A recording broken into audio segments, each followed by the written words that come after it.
आखिर धरती पर लाइफ कैसे शुरू हुई। लगभग 4.5 अरब साल पहले ढेर सारे पत्थर आपस में टकराकर चिपक गए, जिससे धरती बनी। पर तब ये बहुत ज्यादा गर्म थी और चारों तरफ लावा था। आसमान से हर दिन एस्ट्रॉइड्स की बारिश होती थी। फिर 1 अरब साल बाद धरती काफी ठंडी हो गई, पर इस पे सिर्फ पानी था और हवा में ऑक्सीजन बिल्कुल नहीं थी। पर समंदर की गहराई में एक चमत्कार हुआ और छोटे छोटे सिंगल सेल जीव बने। फिर इन्होंने ऑक्सीजन पैदा करना शुरू किया। फिर लगभग 3 अरब साल बाद धरती के टुकड़े होने लगे और इसी बीच कई तरह के जीव भी इवॉल्व हुए। पर फिर 10 करोड़ साल बाद आइस एज आ गया, जिससे 85% प्रजातियां खत्म हो गई। फिर 4 करोड़ साल बाद बर्फ हटी और धरती पर पेड़ दिखने शुरू हुए, जिन्होंने और ज्यादा ऑक्सीजन बनाए, जिससे पानी वाले जीव धरती पर आने लगे। पर फिर सारे कॉन्टिनेंट्स वापस आकर चिपक गए, जिसे पैंजिया कहा जाता है। इससे धरती पर सूखा पड़ गया और ढेर सारे जमीन पर रहने वाले जानवर खत्म हो गए। पर एक एमनियोटिस नाम की छिपकली जिंदा बची रही, जिससे आगे जाकर मैमल्स, रेप्टाइल्स और चिड़िया बनती। क्या तुमने कभी सोचा तार पर बैठे हुए इन पक्षियों को करंट क्यों नहीं लगता? तो देखो, अगर मैं तुमसे कहूँ मैंने इन दोनों ग्लासों में बराबर पानी भरा है और इसके बीच में पाइप लगा दिया, तो अब तुम भी जानते हो कि पानी इधर से उधर कहीं नहीं जाएगा, क्योंकि दोनों साइड का पानी बराबर है। पर जैसे ही किसी ग्लास में पानी बढ़ाया जाएगा तो वो अपने आप दूसरी साइड चला जाएगा बैलेंस होने के लिए, और इसी तरह करंट चलता है। तुम सोचो किसी इंसान को करंट कब लगता है? जब वो जमीन और तार दोनों के टच में होता है। तो अब इधर तार में तो भर भर के करंट है, पर जमीन में नहीं है, तो करंट को रास्ता मिल जाता है ज्यादा वाली जगह से कम वाली जगह जाने का। पर पक्षी क्योंकि अपने दोनों पाँव तार पर ही टिका कर रखते हैं, तो करंट को पता चल जाता है कि मुझे घूमकर तो वापस तार में ही आना है, तो मैं इतना घूम के क्यों जाऊँ, सीधा सीधा निकल लेता हूँ, क्योंकि करंट हमेशा आसान रास्ता चुनता है चलने के लिए।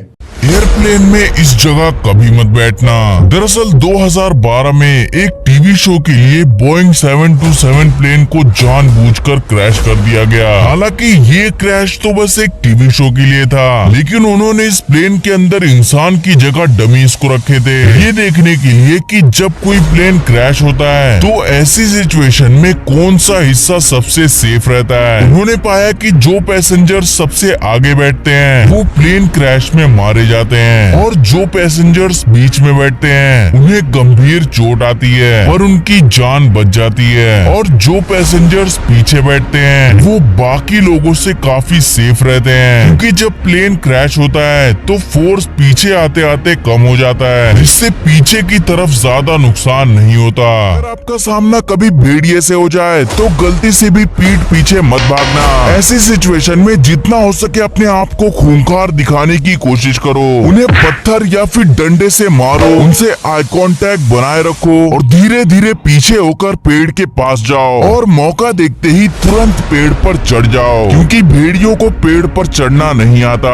नंबर 2, अगर आपको किसी ने चाकू से मार दिया तो उस चाकू को बाहर निकालने की कोशिश कभी मत करना, क्योंकि ऐसा करने पर चाकू के द्वारा रोका गया खून बहुत तेजी से बाहर निकलने लगेगा। इसीलिए जितना जल्दी हो सके अपने नजदीकी हॉस्पिटल जाओ। नंबर 3, जो चीज जितनी रंगीन होती है वो ही सबसे जहरीली होती है, इसीलिए अगर जंगल में कभी ऐसे रंगीन फ्रॉग्स दिखे तो उन्हें क्यूट समझकर कभी टच मत करना, क्योंकि ये फ्रॉग्स काफी जहरीले होते हैं। नंबर 4, हाइकिंग या फिर कैंपिंग पर जाने से पहले किसी को भी ये बता देना कि आप एक्चुअली में किस जगह पर जा रहे हो, क्योंकि अगर आप कहीं खो जाते हो तो इसकी काफी ज्यादा संभावना है कि आपको कोई भी ढूंढ नहीं पाएगा।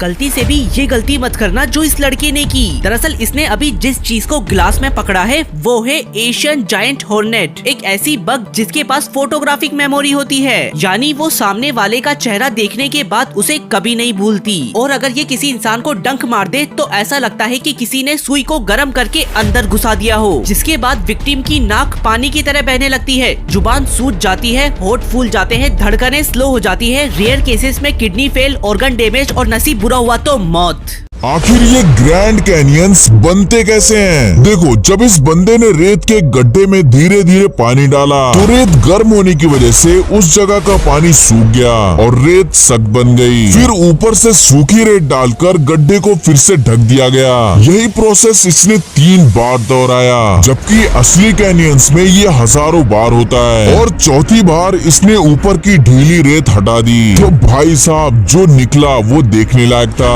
एकदम नेचुरल रॉक जैसा स्ट्रक्चर बन गया। लेकिन असली मजा तो इसके बाद आया जब उसने उस रॉक पर पानी बहाकर दिखाया कि कैसे नेचुरल फ्लड्स और पानी की ताकत सालों में इस चट्टानों को काट कर ग्रैंड कैनियन बना देती है। आखिर में जब उसने उसे फोड़ा तो अंदर से निकली एकदम वैसी ही लेयरिंग जैसे आज हम असली कैनियंस में देखते हैं। मतलब बंदे ने पूरी धरती की जियोलॉजी सिर्फ 2 मिनट में समझा दी।